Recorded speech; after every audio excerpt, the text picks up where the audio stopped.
Kogi court summons EFCC chairman for disobeying order stopping Yahaya Bello's arrest. How Nigerian who relocated to UK in 2022 beat wife to death with skateboard. Naira depreciates in parallel market official window. Tinubu appoints 𝐃𝐈𝐒 as chairman of Education Loan Fund. Federal government announces $10 billion diaspora fund to attract investment. 7.6 billion naira project controversy. ICPC says that fund was in custody. I'm in office, says a channel. And of course, more here says TUC new minimum wage announcement on Workers' Day unrealistic. Keyamo Dana Air has been flying with unhealthy status. We will audit all local airlines. And more here on the Cable NG this morning. Tinubu appoints Barry Ko Ambari as Director General, MD of Nigeria and NDRBDA. More here says prioritize prompt upload of budget and website. Budget tells states Okwama killings. Falana says army has no right to declare suspect wanted. And more here this morning also says Lukman APC needs equal partnership to become progressive.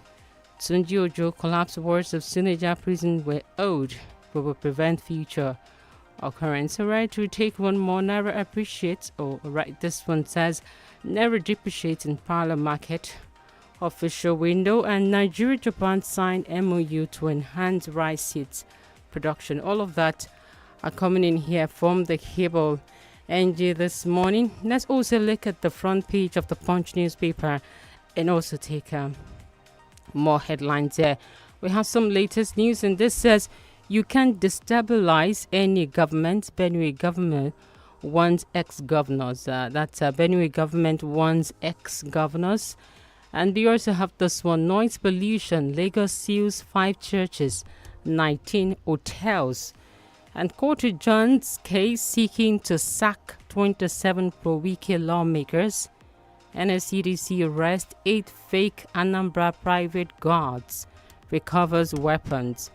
We also have this one, I wasn't ashamed doing menial jobs in America, Doris Simon. And of course, that's a little bit of entertainment there. We have this one as the big story here on the front page of the Punch newspaper this morning. Government extends search for fleeing 4,000 inmates to IDP camps and allow court to decide Bello's fate, media office tells EFCC.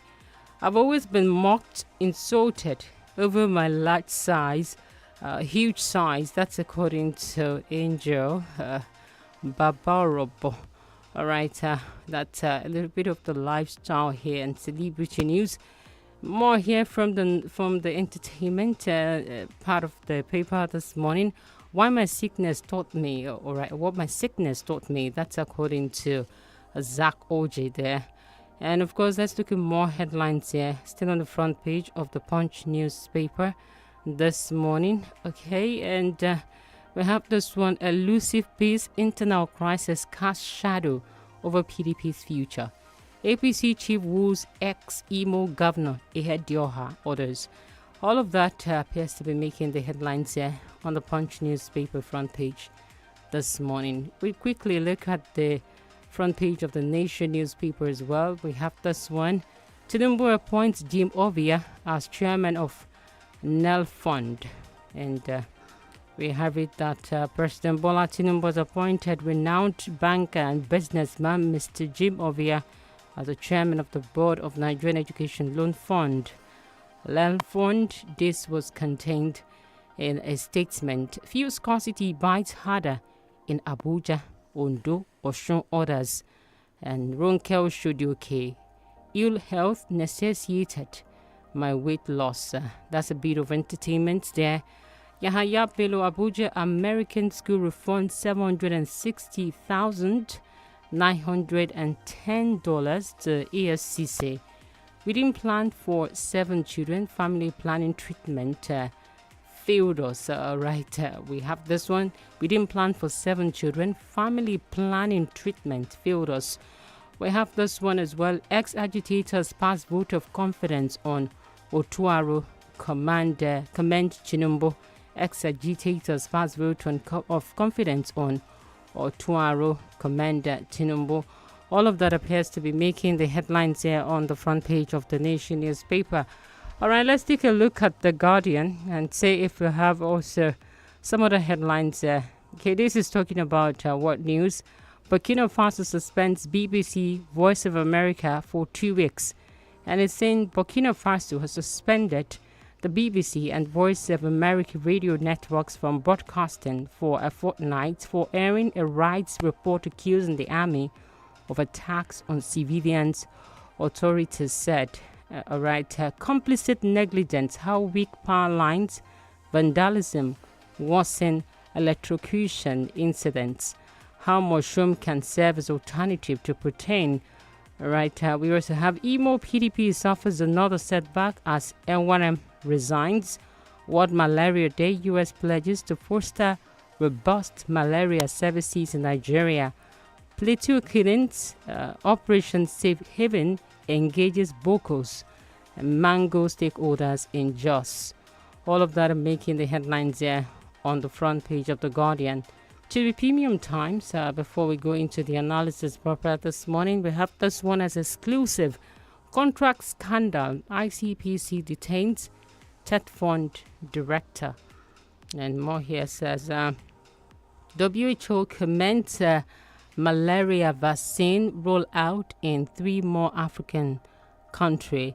And the countries here, we also have this one. 3 more West African countries inaugurate malaria vaccination. New minimum wage announcement not feasible on May 1st. That's according to TUC, the Trade Union Congress. And we have jailbreak Nigeria to relocate many prisons. That's according to the minister, Tunji Ojo. And more here says court summons EFCC chairman to alleged contempt over moves to arrest Yahaya Bello. Tinubu appoints CEOs for 2 agencies. Family announces Junior Pope's burial date, and that's entertainment. And let's take one more before taking another shot at another paper. We have this one says ex-Nigerian Senator Ayogu is dead. And all of that, some of the headlines here on the front page of the Premium Times this morning. All right, let's take a look at the Daily Post and see if we could pick 1 or 2 headlines from the Daily Post this morning as well. And of course, it's still the Break It On Papers review on your Laughter Die 32 FM 94.9. All right, to the Daily Post, let's see this one. Ihe Nacho and Didi win promotion back to EPL, that's English Premier League, with Leicester City. Tinubu appoints Barry Kaw and Gwari, heads of Nazira and the RBDA. Oshun Adeleke Assembly lose court affirms Justice Ojo as Chief Judge. We also have more here. This says 85 tourists killed as Boko Haram swap clash in Borno. All right, we're taking Charles Atol to resume public duties next week after cancer treatment. Why we refund nursing students, that's according to Delta government. Alliance slams Otom Akime Suswam, wants them to desist from interfering in administration. All right, viewers have this one. Kogi Election Tribunal adjourns for adoption of final written addresses. And lastly, we'll look at Oyo Insight and also pick some headlines there from Oyo Insight to see what we have on the front page of Oyo Insight this morning. All right, I'll pull through. Okay, we have some of these headlines there coming straight from the front page of Oyo Insight this morning. Marking Day PDP jittery, we are winning tomorrow's poll. That's the day Oyo APC claims. It's treason to invade governor's office, State House of Assembly. That's some of the headlines. And this says, I once told Ogundoi we would win without Godfather, and we did. That's according to Governor Makinde. Okay, and we have Onifiditi appeals ruling setting aside his appointment. All of that is some of the headlines out of Oyo Insight this morning. We have Austin Ejimu joining us virtually to do the analysis proper with us this morning. Good morning, Austin. Good morning, GBOLABO. Yes, it's great to have you. And of course, it's election day here in Oyo State. Yeah, thank you for having me. All right, I guess we have to start with Oyo State and some of the developments ahead of what appears to be an election that we are looking at in 33 local government, talking about councillorship and, of course, chairmanship of some of these LGAs itself. As of yesterday, we had instances of ballot paper snatching in Kajola and local government area, but then we have Olagunjo, who appears to be OISEC man who is going to be conducting the elections for today, saying that all the situations have been brought under control and the ballot papers are taken back. And we also have APC saying that already that the camp of the PDP is jittery. Now, Austin, what do we think? Do we see a Makinde interfering in all of these processes? Because there are insinuations that the governor is having two cops, so to say, allegations here that is one side PDP and at the same time APC. And some people are already putting up these rumors that there are some disappointment coming from the local government chairman who he personally fought for against the election lawyers who appeared to be there before he brought in his own man, quote and unquote, and these people did not do the bidding of the governor like he had wanted. He may allow fair play, and already people are saying that maybe that's the more reason we had some kind of Kajola incident that we saw yesterday. What do we make out of the processes today, Austin? Yes, I think it's a good one that we are going to the poll again for local government. And when you also look at it on the flip side, it's quite sad that most often time local government elections in Nigeria are one of the worst conducted because so many people that criticize INEC for some national election have also been reputed to have conducted worst local government election in their various states. This suffices to say that even at the local government, election hardly takes place. It's just a form of announcement and inauguration of selected people who are anointed by the ruling party in any state and by governor in particular. So it is something that worries the mind of an average Nigerian for our democracy, because what we have seen before now is that any government in power in any state, such political party will sweep all the old seats. And I don't know whether that is correct. I couldn't verify the news independently. I think I heard towards the close of business yesterday that APC withdrew from that local government election. But like I said, I can't independently verify that. I don't know whether they are still participating. The best thing to be done for local government, because that is the art of our democracy, that is the art of our people. The only person that wanted to conduct a local government election in Nigeria that looked like an election in the recent office was 𝐒𝐈𝐒, the former governor of Kaduna State, some time ago. He had to use electronic method by deploying technology to conduct that election. Even 𝐒𝐈𝐒 himself had to fight the outcome of the election because PDP won in 2 local government. Can you imagine that? Yeah. The governor deployed technology to conduct election. Because opposition won in a couple of places, he had to fight the outcome of such an election. So it is also worrisome for people to now be thinking that Governor Seyi Makinde will ensure a level playing field. So what ordinarily people expect is that, any party that is in power in the state must definitely sweep all the local government, including chairmanship and councillorship. It ought not to be so. Well, today is the D-Day, but I want to say this before I conclude. I observed something in the Oyo local government election. I think political activity and awareness has increased. I must say that because I see people campaigning, I see people going for votes. It's looking like a serious contest. It's looking like a serious thing. It has never really been so before, by my observation.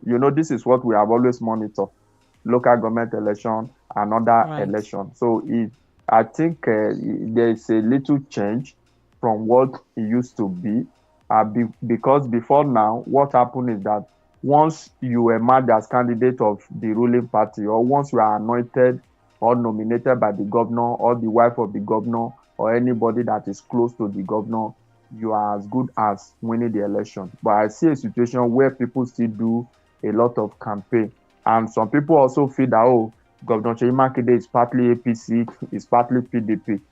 Governor Seyi Makinde is a PDP member, is a PDP governor. He supported the president of the APC technically in the last presidential election. So I don't think he will want to do anything by not supporting the candidate of his party in the local government election. Because even if he's going to the APC, he needs something to bring to the table. He needs something to bargain with, which is the local government administration. So that would be like his strength politically. If people who are close to him, if people under his political party emerges after the election of today. So let's just hope that the process will be credible. Let there be no loss of life. That is most important, because when you have a situation where ballot boxes are being snatched even before the election kickstarts, you discover that there is a problem. So let security operatives do their job. Let politicians abide by the rule and ensure that at the end of the day, the process will reflect the will of the people. All right, Austin, let's look at this diaspora remittances. And of course, there have been a number of discrepancies as to whether this monies come into Nigeria or not. There have been a number of development as to, do we get some of these remittances coming from outside the shores of the country. Now, the Tinubu government, that's what Cable captured here, says federal government announces $10 billion diaspora fund to attract investment, and is saying that is to set up this fund to attract investment from citizens living abroad. And that was disclosed on X by Doris Uzoma Anita, Minister of Industry, Trade and Investment, said the federal government seeking bids from asset managers to set up this fund. And now we do remember that sometimes earlier in January this year, there were allegations that 90% of the 2023 diaspora remittances didn't get to Nigeria. And of course, that was coming from Taiwo Oyedele, Chairman, Presidential Committee on Fiscal Policy and Tax Reform, saying that some of this monies go through some apps like the fintech, and at the end of the day, it doesn't come to Nigeria in dollars, but equivalent. Now, World Bank also said as at then that our remittances from abroad is about $20 billion. But out of that money, that's what Taiwo Oyedele is saying did not get to Nigeria. Now, with this trust fund, with this fund that the government, through the Ministry of Industry, Trade and Investment, is intending to set up, do you see any kind of reprieve or leverages that Nigeria could actually lean upon, so to say? Yes, I think it's a good one. I must say that it's like a right step in the right direction, because we are looking at capital investment. We are looking at diaspora remittances. We are also talking about security of investment, because for the period under review, a lot of Nigerians in the diaspora have actually remitted money back home. It happens anywhere. It is called capital importation. You understand? So if we are able to remit money and the government set the economic priorities right, and you know that when you put in your money, you get adequate return on your investment and your fund is also safe, you will be eager. Because when the economy is doing well and the currency is strong, a lot of people will want to remit money. Even foreigners that do businesses in Nigeria, they remit money back to their country. So the issue of 2023 diaspora remittances, not as if the money did not come into Nigeria, but larger percentage of that money did not pass through the system, did not pass through the CBN. Because the way it works is that you give value. When you liquidate in forest, the local government, when I mean the local government, I mean the receiving country, we have to convert it to forest, convert it from forest to local currency for you. So that money must have a record with the government through the Central Bank of Nigeria or Central Bank of any country, as the case may be. But the practice under the last CBN administration was that a lot of people were empowered within the system who manipulate the forex market by destabilizing the whole process, leading to adverse devaluation of our local currency. So what the government is saying now is that apart from the fact that we are trying to strengthen the naira, we are even going to pull up a fund that will ensure that whatever you are repatriating, you are getting return on your investment, and it is guaranteed. So it's just like creating an enabling environment and assuring people of safety of their investment. So that is why I said it's a welcome development. It's like the government, bit by bit, is gradually taking outside the box to attract every form of forex that can come into the country with a view to strengthening our local currency. So it's going to be a major boost if the fund is properly managed and administered, because the federal government is coming up with a template that this fund is going to be managed by trusted fund managers. So it's not something that politicians will just come and at the end of the day to your tent, to Israel. No, anybody that works abroad that want to repatriate fund home, of course, whatever you are doing, you do. And the federal government is also identifying key priority areas in education, health sector, etc. So if we can use that, we can. A lot of people can come to Nigeria to come and establish businesses in the country. But when Austin, they establish the business, sorry, Austin, what is the value chain here? Looking at the exchange rate, because there are differences. Talking about the dollar to the naira, in spite of the fact that we've been recording news of the naira appreciating. Well, is it something that we can really rely on in terms of what, and of course, value to our currency process in the country? yes, it's something that we can rely on if government properly manages. You know, the focus and the priority of the government is to give more value to the naira. Let me tell you, for example, one of the factors that occasion the strength of the naira in recent time, apart from in the last 1 week that it depreciated again, you will agree with me that in the month of March and April, naira appreciated to the extent that the naira became one of the best performing local currency across the world, because the naira began strengthening against all major international currencies of the world. So the implication of that is that there were a lot of remittances. People actually sent money. People in the diaspora actually sent a lot of forex into the country. That also helped to boost the chances or the value of the naira, apart from other fiscal policies, other monetary policies that the CBN has put in place. So like I said earlier, it's going to be a major boost for our local currency. The rate that it is today, of course, the government can still do better by ensuring that policies are driven to bring the rate down, and we are getting a lot of remittances, and government is also ensuring that there are no sharp practices in the forex administration or foreign exchange administration in the country. Because between you and I, you know, the only thing that can give utmost value to the naira is aggressive production. That is just the truth of the matter. All of this that the government is doing, they are just trying to think outside the box that, oh, in the interim, at the short run, what can we do to give more value to the naira?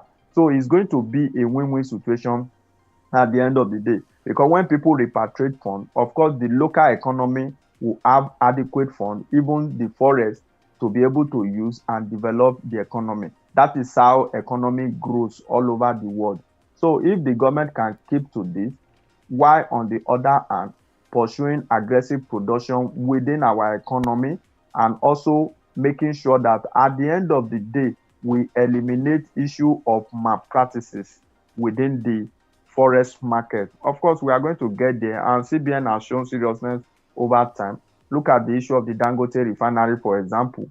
Even if Dangote cannot crash price, I'm just saying that for example, but the amount for importation of finished product, petroleum product into Nigeria, that will also reduce. because sometimes in 2022, is the record of the CBN shows that over 30% of our forest earning goes into the importation of refined petroleum products alone. Whether that figure is correct or not, I can't say, but that was the report of the CBN at that particular point in time. So if we are able to shore up production in the country, that would be our best bet on the long run. All right, Austin, let's look at air safety now. And of course, it appears that the Minister of Aviation, Festus Keyamo, is saying that he will not take things lightly with some of the defaulting airlines. Talking about Dana Air, and it's been said that Dana Air has been flying with unhealthy status. And Keyamo is saying we will audit all local airlines. And of course, the story is said here, it said there are internal reports which were done 2 years ago show that Dana Air was unfit to fly, adding that the consistent incident experienced by the airline made him call for a suspension. We do also remember that in reacting to that suspension, the Aviation Safety Roundtable Initiative said it was unlawful for the minister to direct the NTAA to suspend an airline, urging the minister to respect the autonomy of the regulator.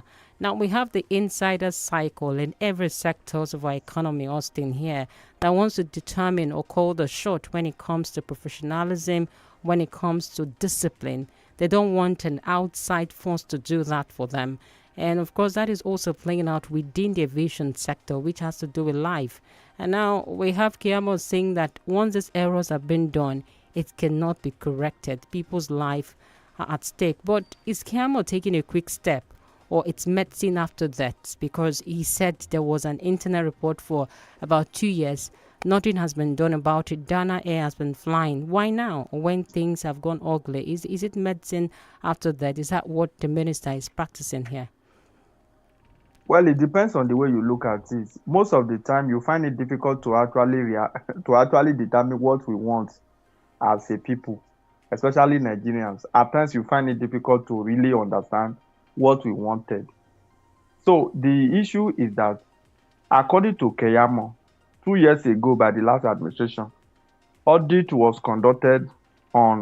safety audit was conducted on Dana Air, and they found out that it was not worthy to continue airline business or to continue to fly at that time. At another time, they lifted the embargo. Now the question is, at what time was the embargo lifted? Did they eventually meet the safety criteria before the embargo was lifted? Because all of this one that we are saying, human rights activists, human rights lawyer, senior advocate of Nigeria, all of them will come out to start quoting the law. We are talking about life here. There was a time that the door of this airline opened in the air. Can you remember?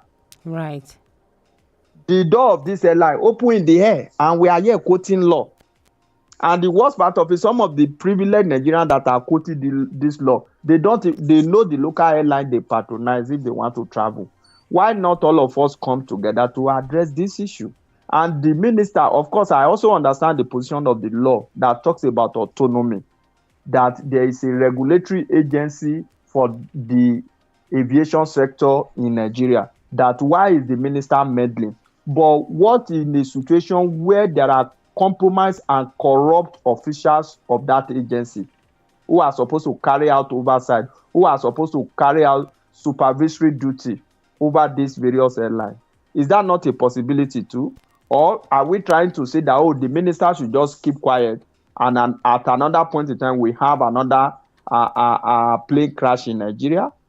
So these are issues that we are talking about. We will look at the issue of security, we look at the issue of safety of human life, and people will begin to quote law. They will begin to say, it ought not to be so, it ought to be so. When that audit was conducted 2 years ago, and they put restriction on this particular airline, who lifted that audit? Who lifted that restriction? Were they now certified to be airworthy before that was lifted? You know the civil service issue in Nigeria. You know the issue of corruption of public officials in Nigeria. So this is what we are talking about.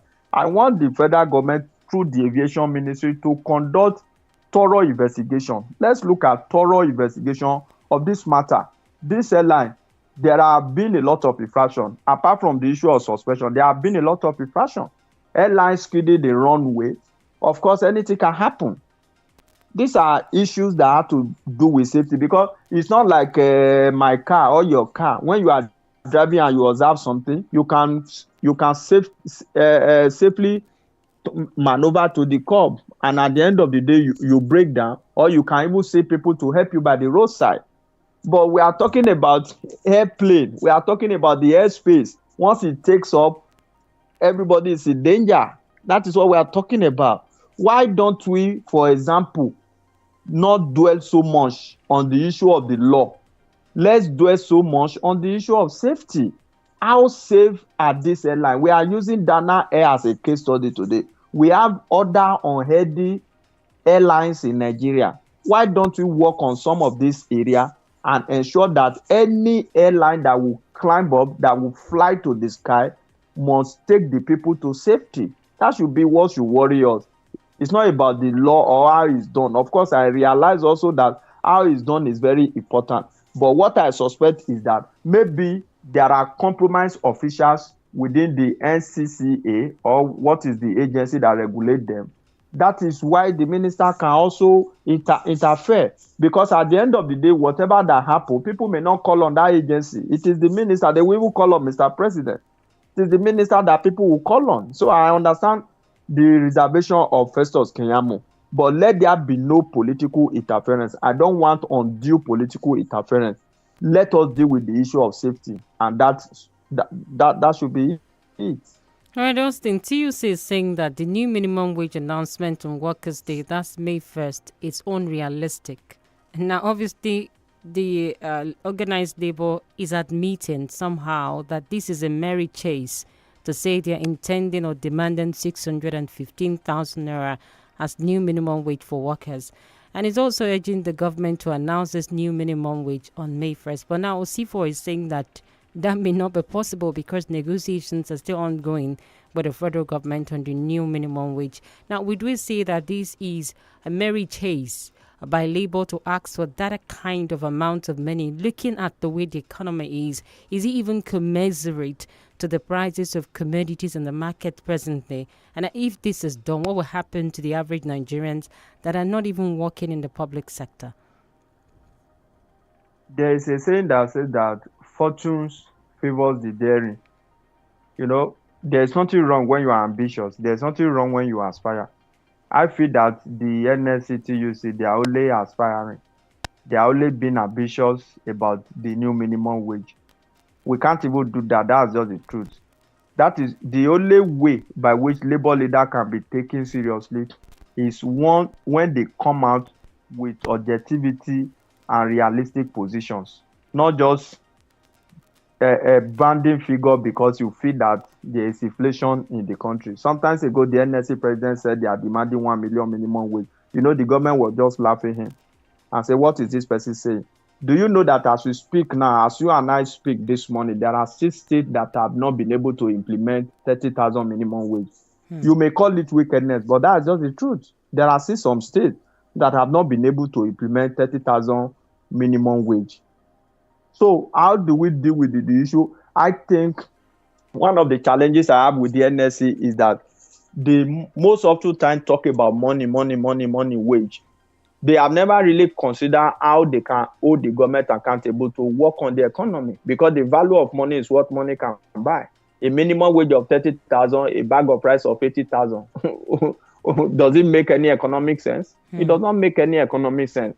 So for me, let there be a realistic position. And don't also forget, according to the International Labour Organization Convention, the ability to pay, affordability is a major factor.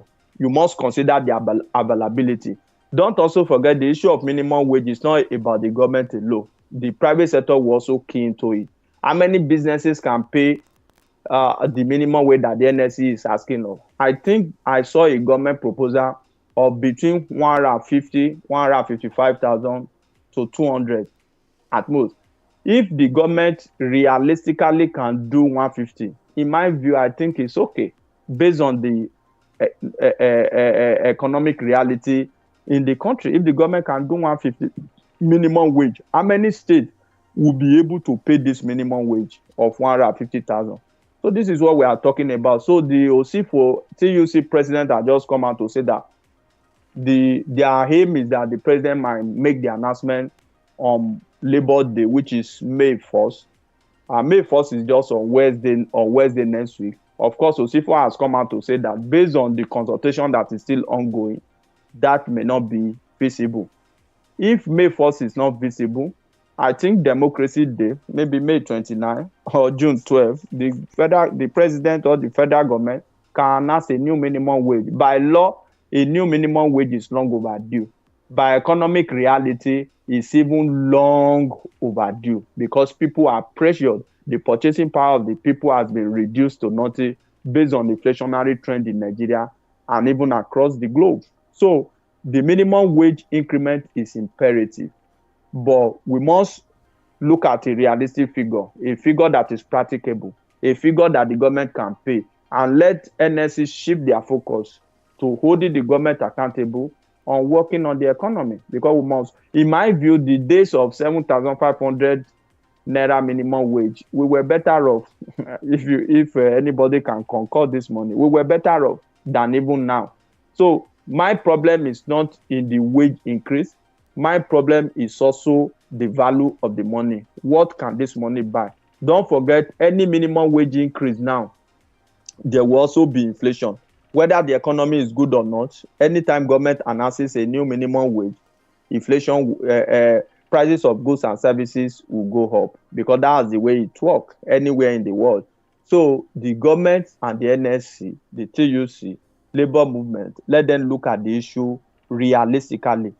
Figures that at the end of the day, everybody will be able to work around and ensure that workers smile. Personally, I believe that no amount of money is too much for the Nigerian workers because they are the engine room. They are the goose that lays the golden egg. So that's just the truth.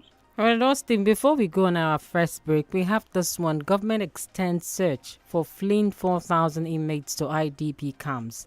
Now, would you not say that this is a snipe hunt?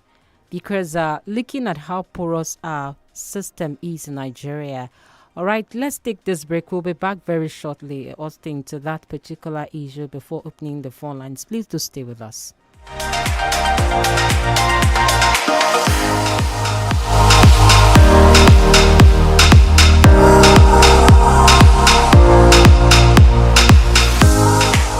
Feel better about your life. 32 FM, 94.9, the antidote to depression. Ọ̀gá tíṣà ẹ jọ̀ọ́ kí ló ń ṣẹlẹ̀ sáwọn ọmọ nílé ìwé ó ṣe jẹ́ pé nígbà tí wọ́n bá ń kúrò nílé láàárọ̀ wọ́n á mọ́ tónítóní àmọ́ tí wọ́n bá máa fi padà dé báyìí nǹkan ti yàtọ̀.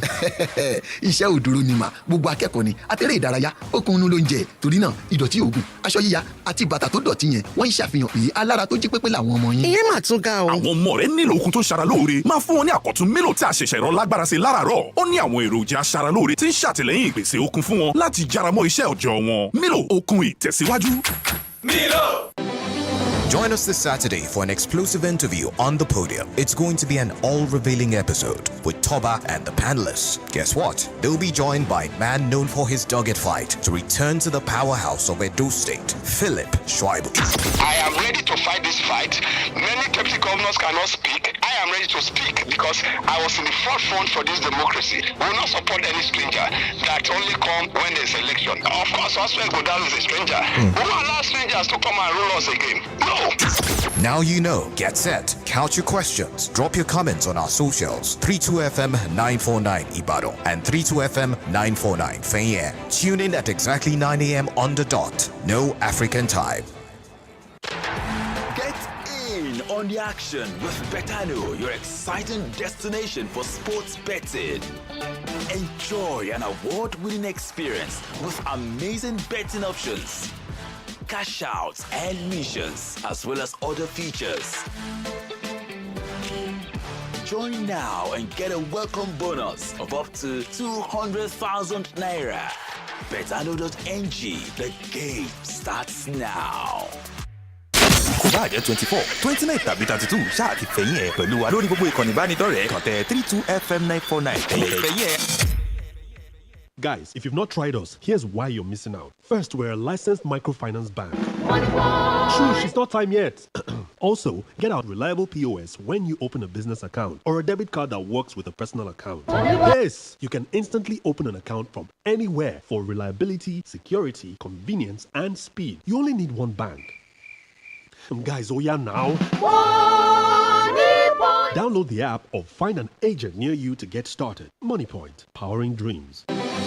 Join us this Saturday for an exclusive interview on the podium. It's going to be an all-revealing episode with Toba and the panelists. Guess what? They'll be joined by a man known for his dogged fight to return to the powerhouse of Edo State, Philip Schweible. I am ready to fight this fight. Many deputy governors cannot speak. I am ready to speak because I was in the forefront for this democracy. We will not support any stranger that only come when there's election. Of course, Oswald Godal is a stranger. We will allow strangers to come and rule us again. No. Now you know. Get set. Count your questions. Drop your comments on our socials. 32FM 949 Ibadan and 32FM 949 Fenya. Tune in at exactly 9 a.m. on the dot. No African time. Feel better about your life. 32FM 94.9, the antidote to depression.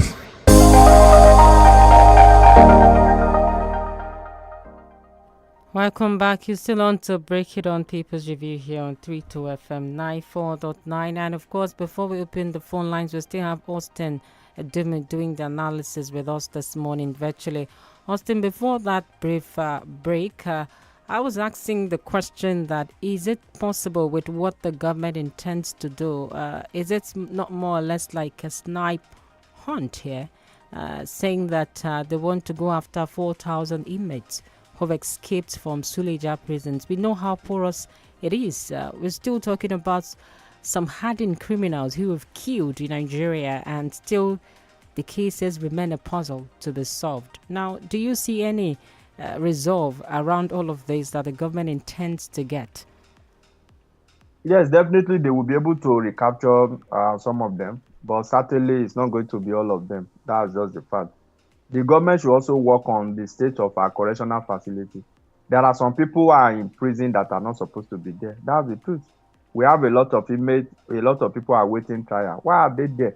Some people have been convicted, then let them, some that who have no business there, let them go back home. That's not the truth. The record we have is that the Suleja Correctional Facility was built in 1914. That is like 110 years ago. So, sorry, Austin, let's take this one. Good morning. Good morning. Good morning. What's the name of where you're calling us? My name is Miriam. I'm calling from Odejai. All right, please go ahead, Miriam. Thank you. As regards the election in Oyo State today, I will urge all voters not to be discouraged because we've been promised a credible election by the OSED chairman and the state government. I will only urge everyone to be vigilant while casting our votes. If we see any form of discomfort, let's dial the toll-free number 615. Let us all inculcate the habit of saying something when we say something. May the Lord lead us right. That's my say. Good morning. Thank you so much, Miriam, for that. Austin, you may want to complete your thoughts before moving ahead with this particular image. Yes, the facility was built in 1914. That is about 110 years ago, for a capacity of 250 inmates. What is the number that we have there today? So these are the issue. It is shameful that rainstorm, flood has to collapse the... No, this is not even a jailbreak. Has to collapse a section of the facility and inmates had to escape. So what do you expect? It's so shameful. At times when you look at the way we do things and where we find ourselves, you began to wonder what type of people do we have in authority. All of this should not be happening. There are some people who can even serve community punishment or what have you, and they will go home. But everybody that is arrested on the street must be put in prison, must be put behind bars. It ought not to be so. So I think we should also do a kind of audit of our various correctional facilities across the country. All right, Austin, we have a caller here. Hello, good morning. Hello, good morning. Good morning, GBOLABO. My name is Matayo. I'm calling from Abana. All right, please go ahead. Concerning the Diana Air, when you allow an Indian man to manage an airline, the result is to be disastrous. We know the way they manage their factories here, and you allow such individual to go and manage an airline. Look at the one that had Jordan time in Lagos. The pilot told the Indian engineer that this plane is not good. The Indian man told him, continue. The pilot that be managing Dyna Air. So it needs total hauling. Even for public to scrap it. And finally, concerning the money they refund, I want to ask you, is it possible for a Nigerian to have the children abroad and pay that school fees with Naira there? I don't know. It's an airline. You are paying me. Imagine. Thank you. That's my speak. Thank you so much for that. The numbers are 070-55,949 or 080-97,949. Do remember we also live on Facebook, 32FM 949 Ibadan, and of course on the Fenya platform. All right, we have another caller. Hello, good morning. Hello, good morning, DSC. Good morning. Good morning, Mr. Austin. My name is Linda Mario, coming from Apata. Right, actually, I don't know what we can do to ensure that we have Mr. Austin on a weekly basis to do analysis for us, because I love the man so much. I don't know. And on the issue of the minimum wage, where the thing comes to the light of the day come May 4th, as proposed by the NSC, and the May 29th that Mr. Austin mentioned as well, I doubt it can see the light of the day. If it were to be a move that would better the lot of our general members, between the Senate and the state and the rest, of course, within a month, within a duty, such move will see the light of the day. If they want to refurbish the apartment of the VP or the president of First Lady, that we got billions of naira, within a short while, we see it coming to pass as in signing the bill into law. But if it's going to affect the masses, the workers, the workforce of the country, then you see it dwindling and it's not even to the light of the day. God just effort in this country. Our leaders do not love the workers in the country. God effort in Nigeria. Thank you very much. Thank you so much for that. Do remember we also live on Facebook, 32FM 949 Ibadan, of course on the Fenya platform.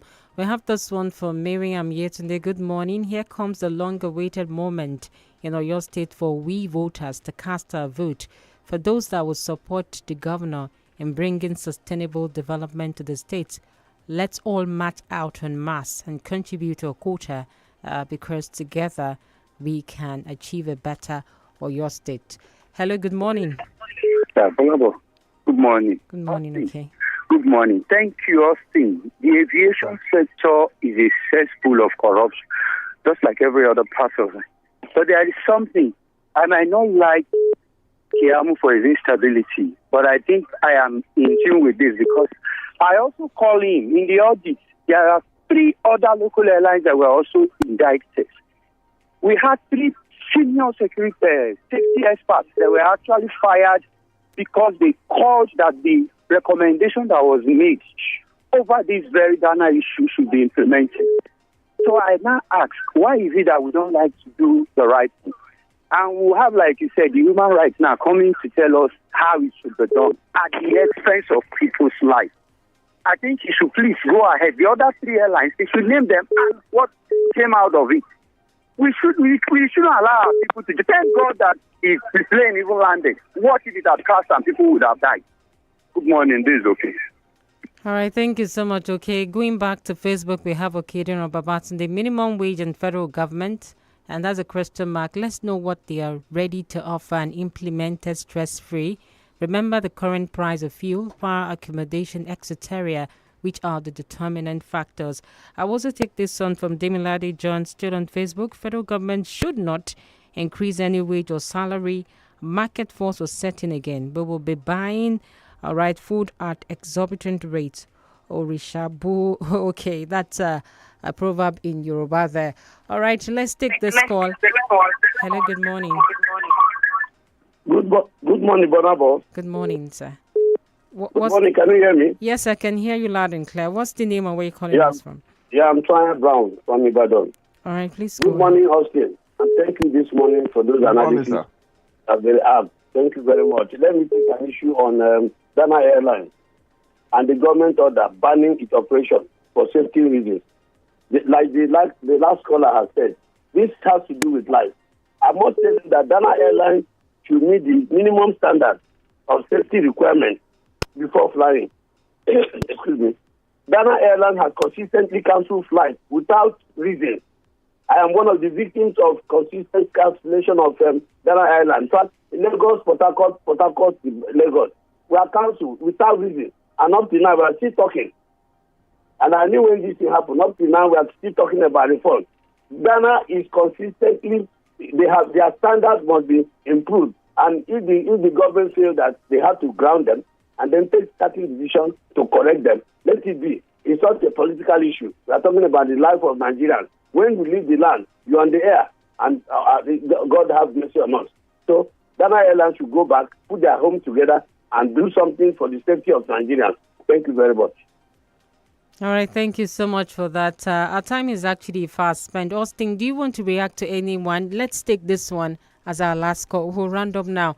Hello, good morning. You have just 30 seconds. Good morning. Yes, please. Go ahead. 30 seconds. This is John Olarwaju calling from Agbo. Okay. On the issue of minimum wage, maybe the workers should just wait until when another campaign is coming. That's when they will be able to have their time. But for expecting it on me, they are just deceiving themselves. And therefore, the correctional center in Suleja, it's a pity that correctional center built in 1914. 1914 to this time is 110 years ago. And we still have that kind of building. All right, thank you so much, Olani Raja. Our time is fast spent. Austin, any last word as we leave the studios? Yes, I think on the issue of Dana, safety. That is what should matter. And on the issue of minimum wage, it's not as if he's going to kickstart any moment from now because it's a matter of law. What Osifo said is that announcement date of May 1st is no longer visible because they have not concluded talk or consultation on the matter. Thank you. God bless Nigeria. I wish you a peaceful election.